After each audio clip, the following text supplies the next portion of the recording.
tem bom nome, tem boa fama, tem boa reputação. Estes são aqueles que vivem pregando e pregam vivendo para a honra e glória do Senhor Jesus. Escute isso.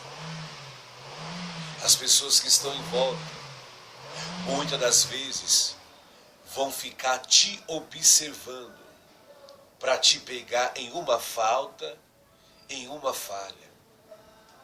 Na sua grande maioria, deragai andarabanchewi, derrai ondom ondom bindaracé bindaragai.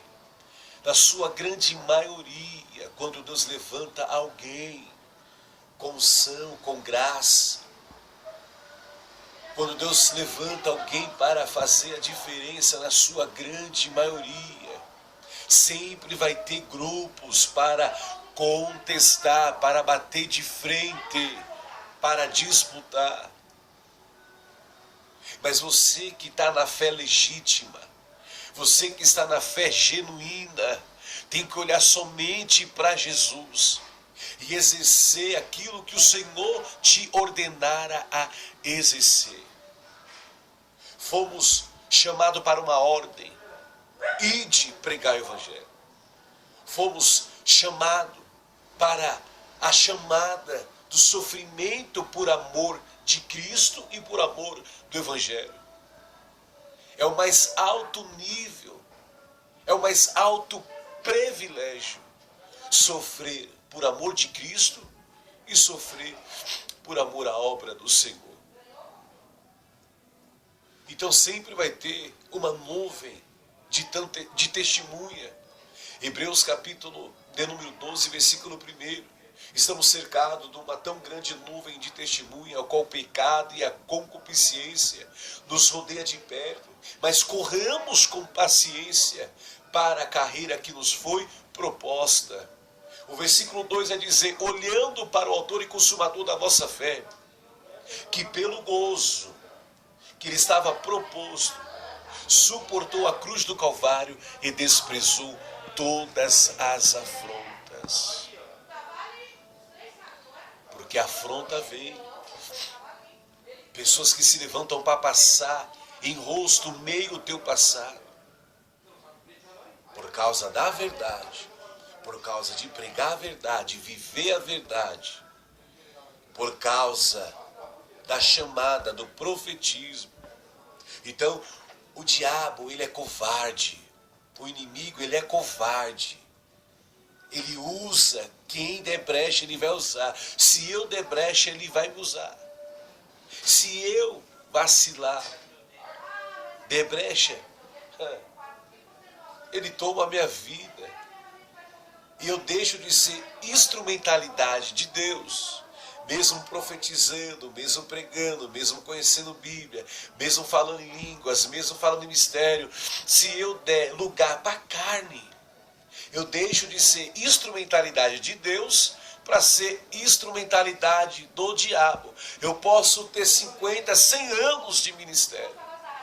Mas se eu der lugar para a carne, eu vou deixar de ser instrumento de Deus para ser instrumento de Satanás.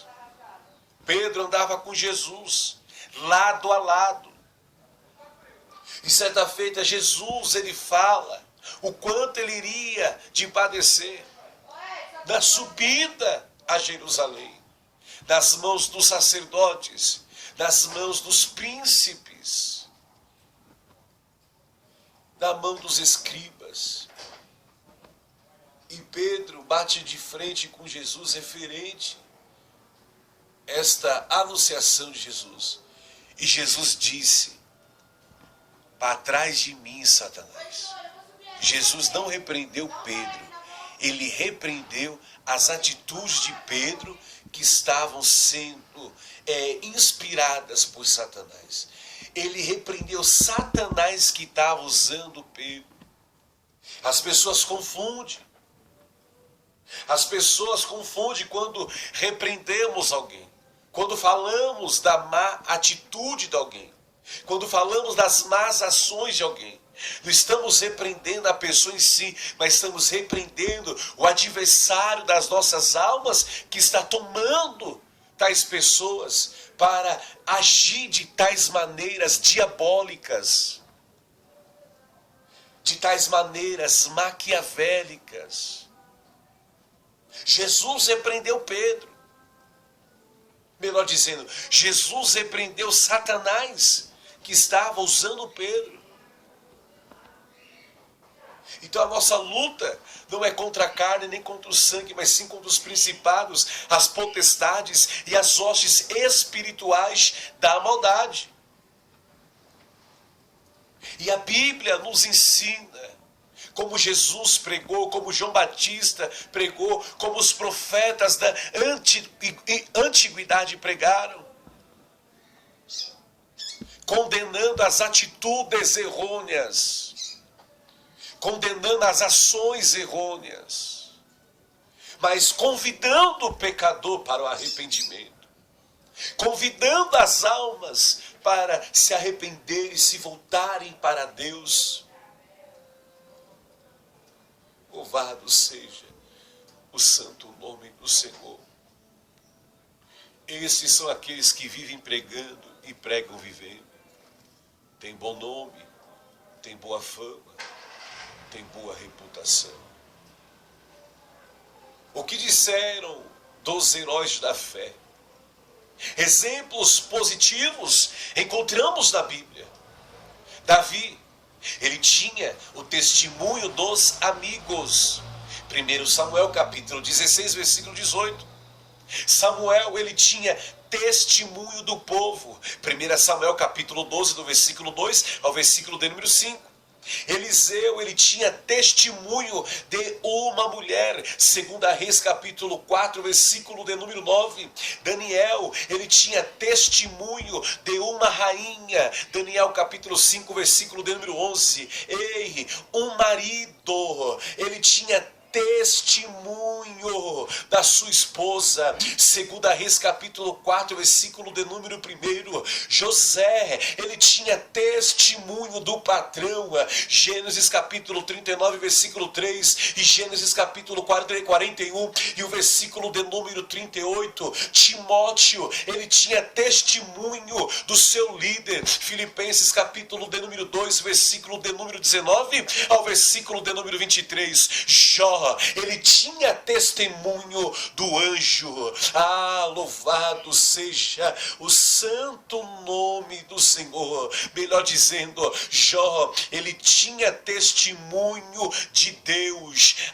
Jó capítulo de número 1, o versículo de número 7 e o versículo de número 8. Gideão, ele tinha testemunho do anjo. Juízes capítulo de número 6 e o versículo de número 12. E Jesus, ele tinha testemunho do seu Pai. Mateus capítulo de número 3 e o versículo de número 7. Exemplos positivos que devemos analisar, observar e procurar a cada dia ter o testemunho dos amigos, testemunho do povo, testemunho das pessoas que estão na nossa volta. Como eu disse, sempre vai ter aquele ou aquela que vai testemunhar para falar ao contrário. Mas Deus sempre vai levantar pessoas para dar um bom testemunho. Então preste atenção. Se você está andando legitimamente diante de Deus, se você está pagando o preço, se as suas atitudes, as suas ações estão correspondendo, refletindo o caráter de Cristo, fique em paz. Porque Jesus mesmo, andando como o Pai ordenou ele andar, era caluniado, era perseguido. Chamaram o mestre de mentiroso, não vai chamar aí você de mentiroso? Chamar o mestre de demônio não vai chamar eu e você de demônio. O importante é você e Deus. Se você está dignamente com Deus, Deus vai justificar a tua caminhada. Se você está legitimamente com Deus, não vai precisar você bater de frente, não vai precisar você estar xingando, não vai precisar você estar indo para a estátua para colocar frase, não vai estar indo para o Instagram, para o Facebook, rede social, não vai precisar você ficar conversando com A, com B e com C para querer se justificar, não, meu irmão. Se você está legitimamente diante de Deus, não vai precisar chamar o mestre de príncipe dos demônios que ele estava expulsando, no nome dos príncipes do demônio. Chamar o mestre de mentiroso. Dirás aí você, comedor de arroz e feijão, o que não vão falar? Mas o importante é você obedecer a palavra, obedecer a ordenância do Pai e aceitar a chamada pelo sofrimento. E deixar que quem justifica é Deus. Aleluia. E procurar seguir esses bons exemplos. E o supremo exemplo é Cristo. Exemplos negativos é o de Diótrefes, ao qual testemunho de João, ao qual ele notifica a negatividade da sua caminhada. Alexandre, o latoeiro, o testemunho de Paulo em 2 Timóteo capítulo 4, versículo 14. Emineu e Fileto, testemunho de Paulo, 2 Timóteo capítulo de número 2 e versículo de número 17. João vai falar de Diótrefes, o mau testemunho dele. Paulo vai falar do mau testemunho do Alexandre, o latoeiro, das más atitudes, má conduta, má comportamento. É Bíblia, irmão. Contra a palavra de Deus não adianta batermos de frente. Paulo vai falar da falta de postura, de conduta de Emineu e Fileto, da distorção do Evangelho de Cristo ressurreto. Ele vai bater de frente dentro da palavra. Paulo vai falar das más atitudes, dos maus comportamentos. Contra a minha ideologia humana, contra a minha teoria humana, você pode bater de frente. Mas contra a palavra, você não pode bater de frente. Contra a palavra, eu não posso bater de frente. Porque a Bíblia diz que eles não estavam refletindo o caráter de Cristo. E Paulo vem batendo nas más atitudes e nas más ações. E pagou o preço por causa disso. Por pregar a verdade, falar a verdade, viver a verdade e condenar as más atitudes, as más ações. Ele não condenou Emineu e Fileto. Ele não condenou Alexandre, o latoeiro. Mas ele condenou as más atitudes e as más ações. Isto ele condenou.